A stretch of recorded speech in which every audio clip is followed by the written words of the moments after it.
I'm a big, huge Randy Rhoads guy.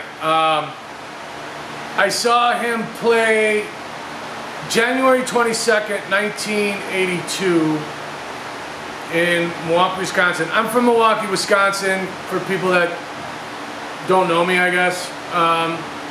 And I was 13 years old, and that concert really changed the direction of my life, I think. I was just completely blown away. I was already into music at the time. My biggest influence in the very beginning was Kiss. I was a huge Kiss freak. Then I started getting into some other stuff and saw Randy Rhoads play, blown away. 2 months later, he was dead. And I've been a huge Randy Rhoads guy ever since. And the two biggest influence on me as far as guitar were Randy Rhoads and Eddie Van Halen. And back when I was a teenager, I had come up with this idea. I drew it on paper, this guitar.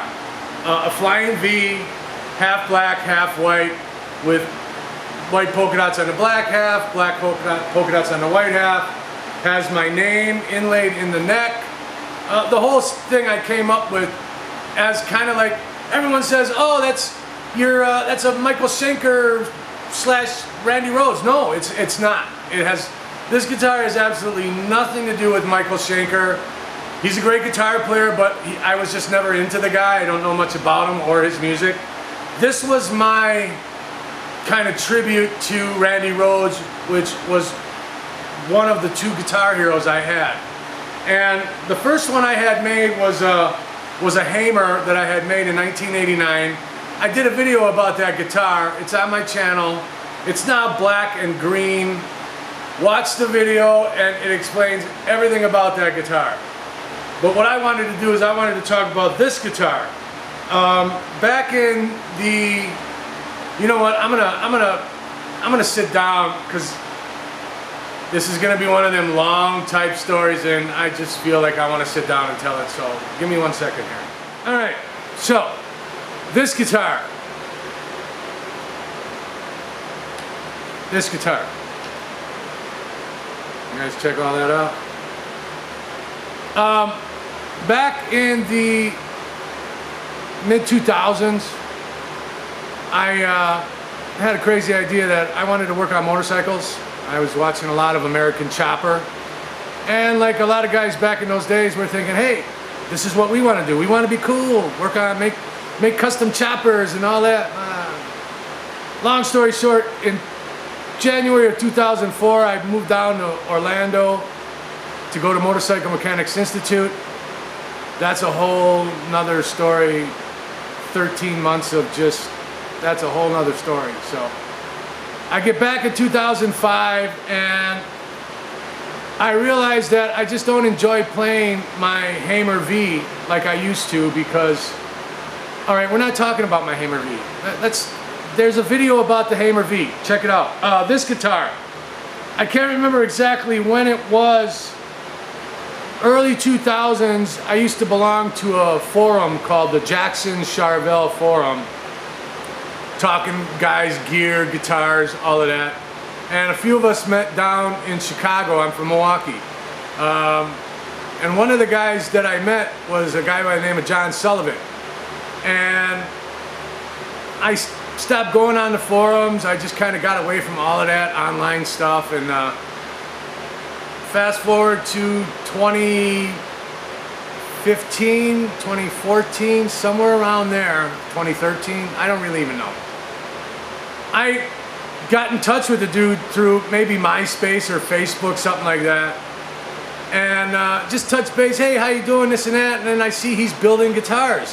He calls them Sully guitars. And I said, hey, do you remember that Hamer V that I had? Because I had brought it down to Chicago with me for everyone to check it out. And he's like, yeah, he's like, apparently he knew the guy that was repainting it for the guy that had bought it off me. I sold it on eBay. I got the guitar back, but at the time I had sold it on eBay. And he said, yeah, I know the guy that's painting it. He's redoing it. He sent me a bunch of pictures of it. I'm like, oh, that's cool, you know. And I said, hey, would you be able to build me something like that, but the way I want it? He's like, oh yeah, I could do that. So I started talking to him and I said, I want a flying V, half black, half white, with this color scheme and the polka dots, Floyd Rose, one volume knob. I wanted my input input jack up here, and I wanted my pickup selector here like Randy Rhoads had.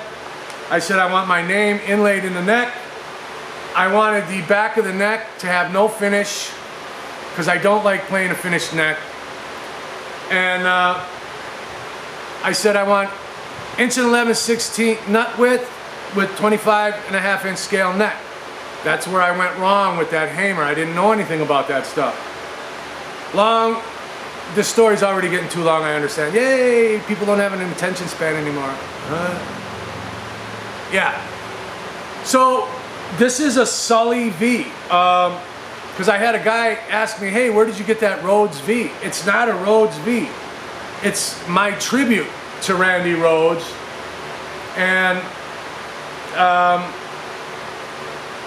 so I wanted to do a video on this guitar. It's a Sully V, mahogany body, mahogany neck, ebony fretboard, very tight. I actually had the fretboard refretted. I fell in love with these really tiny stainless steel frets from Warmoth. So I actually, after I'd gotten the guitar, it had jumbo frets on it, and I had it refretted with these tiny frets that I really like. So yeah, this is my custom Sully V. It's a one of a kind, and it's my tribute to Randy Rhoads. So I was thinking, well, why have I never done anything or gotten like a, you know, they sell those Eddie Van Halen replica guitars that look exactly like his guitar. I was just never like a fan of, I mean, that was his guitar, you know, and I respect that it was his guitar and he did all these innovations and stuff like that, but it got me thinking, I want to do, because Randy Rhoads and Eddie Van Halen are my two biggest influences, I want to do my tribute, like this is a tribute to Randy Rhoads, I want to do my tribute to Eddie Van Halen.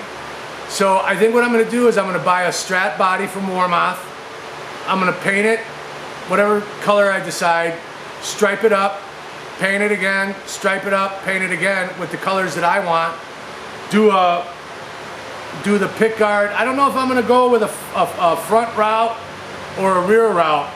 If I go with a front route, I'll do the same thing like him, have the pick guard cut. If I go with a rear route, I won't have that. So stay tuned for what'll be my tribute to Eddie Van Halen, which was my other Guitar Hero guy influence. And so this is the Sully, I don't know if you can see that, the Sully V, made by John Sullivan. And I just saw that he made the guitar for, I don't know if he's doing it exclusively or whatever, but I saw Michael Sweet from Stripers playing a Sully guitar. So there you have it.